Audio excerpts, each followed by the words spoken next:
사도 바울은 로마서 1장 16절에서 이렇게 고백을 했습니다. 내가 복음을 부끄러워 아니하노니 이는 모든 믿는 자에게 주시는 하나님의 능력이 됨이라 그랬죠. 그는 복음 때문에 이 땅에 온 존재였습니다. 복음 때문에 그의 삶이 부름받아 이 땅에 오게 되었다 말합니다. 그는 소명 따라 사는 인생이 된 거죠. 우리도 마찬가지입니다. 우리도 이 땅에 부름받아 왔습니다. 그냥 오게 된 게 아닙니다.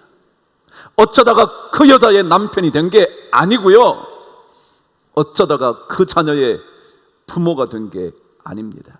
우리는 부름받아 왔습니다. 이게 calling입니다. 어쩌다가 온 사람과 부름받아 온 사람의 삶은 다릅니다. 어쩌다가 오늘 이 예배에 오신 분과 내가 오늘도 주의 부름받아 이 자리에 예배자로 왔지 라는 콜링 의식을 가진 사람이 드리는 예배는 다를 겁니다. 그 가정에 내가 아버지로, 그 가정에 내가 남편으로, 그 가정에 내가 자녀로 온 것이 하나님의 부르심, 소명 때문에 왔다 라고 생각하는 사람은 다를 겁니다. 그것 때문에 우리는 우리의 모든 생각과 모든 행동을 주의합니다. 왜냐하면 부름받은 목적을 이루기 위해서 말입니다. 사도 바울은 그의 삶이 복음을 전하는 이 소명 때문에 이 땅에 왔기 때문에 그는 어떠한 이 세상의 것들은 다 쓰레기와 배설물처럼 여길 뿐만 아니라 해로 여겼다 스스로 고백합니다. 왜냐하면 복음 때문에 그가 이 땅에 존재하기 때문에 그렇습니다. 그렇지 않았다면 그는 탁월한 율법학자의 가문에서 그의 인생을 누리며 살았을지 모릅니다. 그러나 사도 바울은 이 한 가지 때문에, 이 소명 때문에 그의 일생을 진짜 고통 속에서도 그 길 계속 갔습니다. 그래서 사도행전 20장에서 그가 고백한 말처럼 나의 달려갈 길, 내가 달려갈 길과 주 예수께 받은 사명 곧 하나님의 은혜의 복음을 전하는 일에는 내 생명을 조금도 귀한 것으로 여기지 않겠다고 말할 수 있었던 것은 소명 때문에 그렇다. 소명 때문에. 복음 전하는 소명 때문에 그렇죠. 우리는요, 누군가에게 복음을 전하는 소명 때문에 이 땅에 찾아온 사도 바울을 닮아 우리도 그 누군가에게 복음을 전하는 소명자로 살 필요가 있습니다. 자녀들에게 부모들이 복음의 거룩한 제사장 직분을 가진 자로 복음을 전하는 사람으로 우리는 부름받았습니다. 그래서 하고 싶은 말 참 많지만 인내하는 겁니다.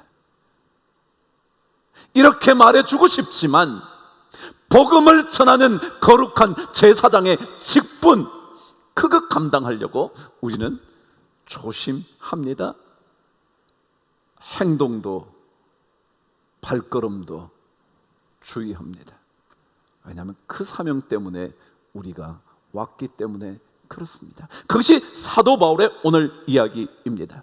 심지어 사도 바울은 이 복음을 전하는 일이 내 평생의 소명이라 이것을 전하지 않으면 나에게 해가 될 거다, 아니 재앙이 찾아올 거다까지 생각하며 사명을 이루어 간 사람이었습니다.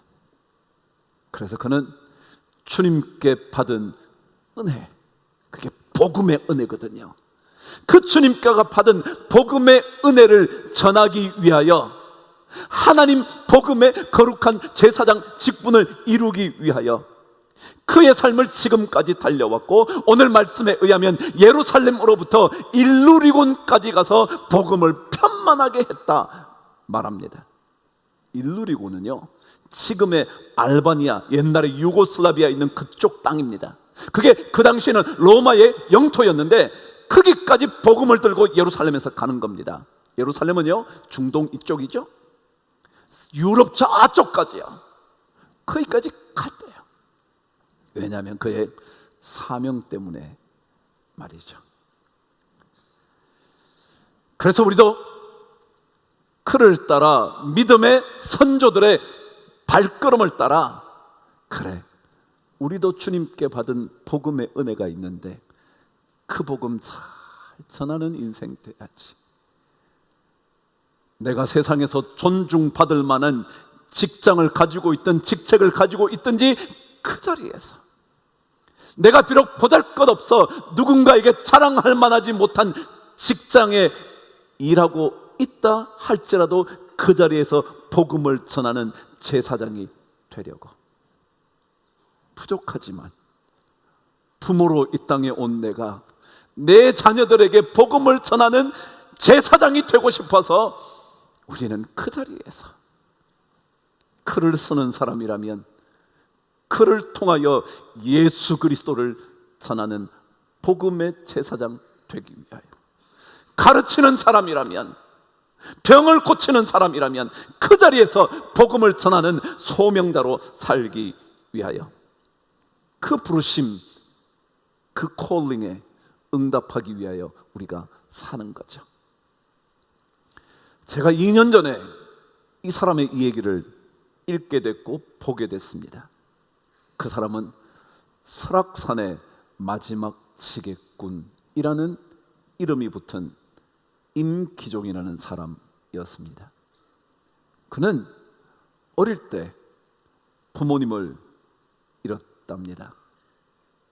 당연히 가진 것 없고 배울 수 없어 그는 16살 때부터 시계를 치고 일을 하기 시작을 했다는 겁니다.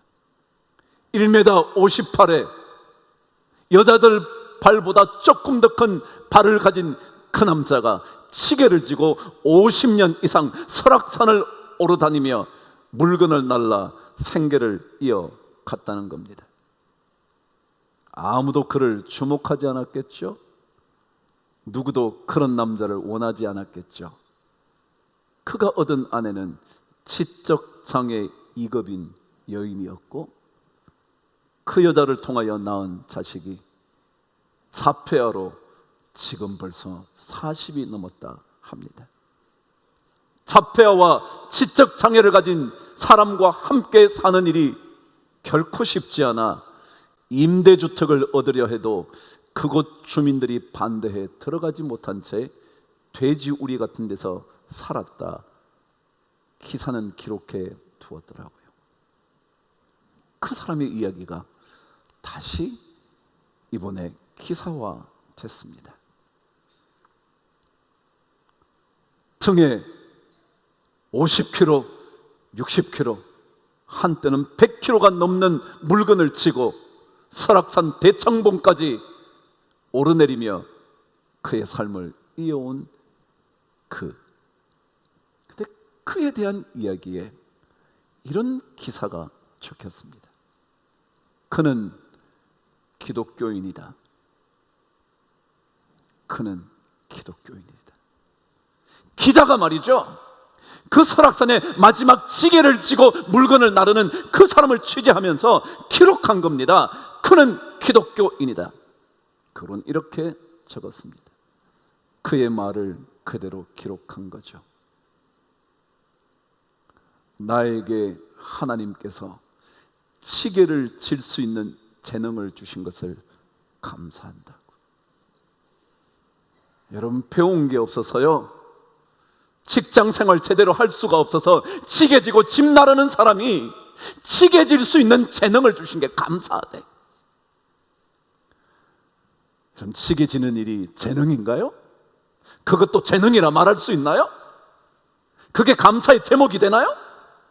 근데요, 그 기사에 그 글을 기자가 적은 겁니다. 여러분, 임기종 씨, 그분은 이미 복음을 전하는 인생이 된 겁니다. 비록 시계를 지지만, 비록 지적장애의 아내와 병든 자식을 기르는 보잘것없는 한 남자 불과하지만 그는 복음을 전하는 사도 바울 같은 인생이 된 겁니다. 왜냐고요? 시계 지는 것도 하나님께서 주신 재능이라 감사하니까. 그래서 자신은 자신의 교회에서 이 강단에 서서 대표 기도로 한다며 기록에 나와 있는 겁니다. 그것만이 아니라 주일이면 이른 새벽 짐을 지고 설악산을 올라가 내려온 다음 10시 예배를 빠짐없이 드린답니다. 그게 기록에 나와 있습니다. 기자가 적은 겁니다. 왜요? 기자는 그 글을 적으면서 예수 믿는 게 이런 건가? 그분은 이미 예수를 전하는 인생 된 겁니다. 그가 계속 말합니다. 이 지게의 짐은 저의 인생의 짐이 아니라 오히려 이것을 통하여 저는 더 큰 힘을 얻습니다. 여러분, 신앙생활은요, 누군가에게 예수를 보여주는 겁니다. 누군가에게 예수를 드러내는 것입니다. 나를 통하여 예수를 가리는 것이 아니라 주님을 보여주는 겁니다. 그래서 저 사람 속에 살아계신 예수는 누굴까? 여러분이 어떤 일을 하시든지 말이죠, 여러분이 어떤 삶의 자리에 있든지 말이죠, 보잘것없는 시계를 지는 인생이든지 말이죠, 아무것도 하지 못하는 인생이라 할지라도 예수를 보여주는, 전하는 인생이냐 아니냐. 사도 바울은 복음을 위하여 모든 것을 배설물로 여기고 모든 것을 해로 여기고 모든 것을 포기할 수 있을 만큼 복음의 제사장 직분을 맡았다라는 겁니다. 그 소명, 우리에게도 요구하는 것 아닐까? 사도 바울의 마지막 이야기를 통하여 말이죠. 하나님의 복음의 제사장 직분, 내가 받은 이 은혜는 그리스도 예수의 일꾼이 되어 하나님의 복음의 제사장 직분을 감당함으로 이방인에게, 복음을 듣지 못한 사람에게, 전혀 알지 못하는 그 누군가에게 예수를 드러내 보이는. 한 미국의 작가 레리 하디만이라는 사람이 이런 글 하나를 썼더라고요. 그는 정치에 대한 얘기를 하면서 이런 말을 했습니다. 정치라는 말을 영어로는 politics 그럽니다. 이 폴리라는 단어는 뜻이 뭐냐면 많다라는 겁니다. 폴리라는 말은 많이 있는 그럽니다. 근데 틱스가 뭐냐 하면 그는 작가이기 때문에 말을 이어가는 겁니다. 틱스는 영어로 TICKS로 읽을 수 있다. 그게 뭐냐면 동물이나 사람의 몸에 붙어서 피를 빨아먹는 진드기, 그게 틱스입니다. 만일 정치인이 정치인답지 못하면 사람들의 피를 빨아먹는 진드기 같은 인생이 된다, 그러면서 경고의 메시지를 날린 겁니다. 근데 저는 그거를 읽는데 제가 두려운 거예요. 내가 혹시라도, 목사라는 사람이 혹시라도 수많은 사람들의 피를 빨아먹는 진드기 같은 존재가 되면 안 되지. 그러면 안 되지. 우리 전부 다, 우리 세원의 교회의 모든 성도들이 주변 사람들에게 진짜 좋은 하나님의 일꾼이 되고 복음의 제사장의 직분을 감당해야지. 그렇지 않으면 혹시라도 그들의 피를 빨아먹는 진드기 같은 인생 되는 것은 아닐까 두렵더라고요. 우리는요, 예수 그리스도의 구원의 은혜를 경험한 사람으로 그 구원의 은혜를 아름답고도 향기롭게 전하는 향기와 편지 되어야 되거든요. 사도 바울은 그의 편지의 마지막의 시작을 그가 소명받은 하나님의 복음의 일꾼, 한 번도 예수를 만나지 못한 그 누군가에게, 예수를 들어보지도 못한 그 사람들이 그는 기독교인이다, 그리고 그의 보잘것없는 그 일이 하나님께서 내게 주신 재능이다, 감사하다, 그것을 통하여 저는 그 기자가 예수를 믿는지 아닌지는 모르지만 그거를 통하여 그는, 그의 고백을 통하여 그는 예수 믿는 게 이런 거군요. 제가 언제인가 김희자 씨 얘기를 해드렸습니다. 아마도 기억하실 법합니다.